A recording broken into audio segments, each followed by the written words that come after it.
L'histoire vraie ou pas de Pierre Bellemare. En 2006, des membres suisses du Front de libération des animaux alertaient des conditions de vie déplorables d'un tigre blanc de Sibérie au sein de la troupe du Cirque Royal, décidèrent de mener une action nocturne afin de libérer l'animal star de la compagnie. « Nous allons délivrer cette malheureuse bête et nous la confierons à un zoo digne de ce nom », avaient prévenu les militants dans une lettre adressée au directeur du cirque, propriétaire du tigre blanc. Il se nommait Olivier Skyning. Une nuit d'octobre, plusieurs membres du Front de libération des animaux, habillés en noir et encagoulés, pénétrèrent ainsi dans l'enceinte du cirque. En quelques minutes, ils trouvèrent la cage du tigre blanc. La bête, mesurant près de 1 mètre de hauteur au garrot et pesant environ 200 kilos, leur fit forte impression. Aucun des militants n'avait en fait jamais vu un tigre blanc d'aussi près. Prenant son courage à deux mains, un membre du commando se pencha sur la serrure afin de la forcer avec des outils qu'il avait amenés. Le bruit qu'il fit réveilla la bête.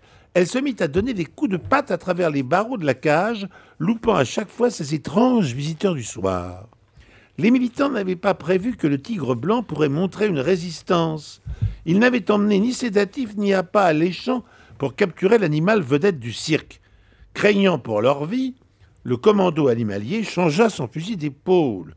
Au lieu du tigre, ils allaient libérer un lapin.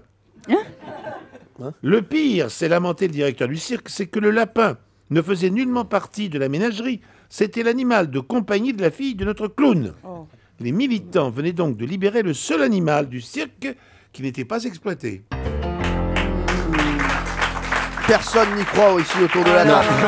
Attention, méfiez-vous des histoires saugrenues, c'est souvent celles qui sont vraies. Laurent Guimier. Non, c'était un lama, il s'appelait Serge. Merci, il n'a pas perdu son humour. Qu'est-ce que c'est drôle. Jean-Luc Lemoyne. Ah oui, vraiment, là, on est par terre. Voilà, moi, je suis... il y a longtemps que je... Alors là, mais je moule le maillot. Je connais bien mon Pierre, moi je n'y crois pas. Je pense plutôt qu'ils ont essayé de libérer le tigre et qu'ils ont été dévorés par le tigre.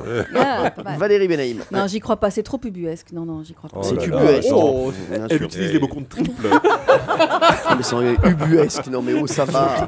Redescendez 2 minutes, on a un animateur nature là, c'est Raphaël qui est avec nous. Arrêtez de vous dire. D'ailleurs, je voudrais vous dire, parce que je raconte... Vous m'entendez pendant Oui, bien sûr, Raphaël, oui, bien sûr qu'on vous entend. Je raconte souvent les histoires de Pierre Bellemare, alors pas celles où il y a beaucoup de morts, aux enfants. Et il me les réclame pour savoir si c'est vrai ou pas. C'est fort ça. Alors celle-là, vous allez la raconter. Est-ce que vous pensez qu'elle est vraie ou fausse cette histoire, Raphaël? Est-ce que vous voulez l'avis de Benabar? Vous voulez l'avis de Benabar? Oui, pourquoi pas, oui. Benabar. Écoute, moi je vais dire qu'elle est vraie, parce qu'elle est trop rigolote. Oui, Benabar pense qu'elle est vraie. Alors, vous dites quoi? Rafoun. Rafoun, il va te dire vrai. Pierre Bellemare, on vous écoute. Je vous remercie de me donner la parole. Mon histoire s'intitulait « Sauveteur Coire ». Et ces gens qui sont allés pour sauver un tigre blanc ont bien capturé un lapin. Donc l'histoire était de bout en bout exacte. Bravo Pierre. Je le sentais, je suis content pour Raphaël. Europe 1, les pieds dans le plat. Tous les jours, 10h30, 12h30. Cyril Hanouna.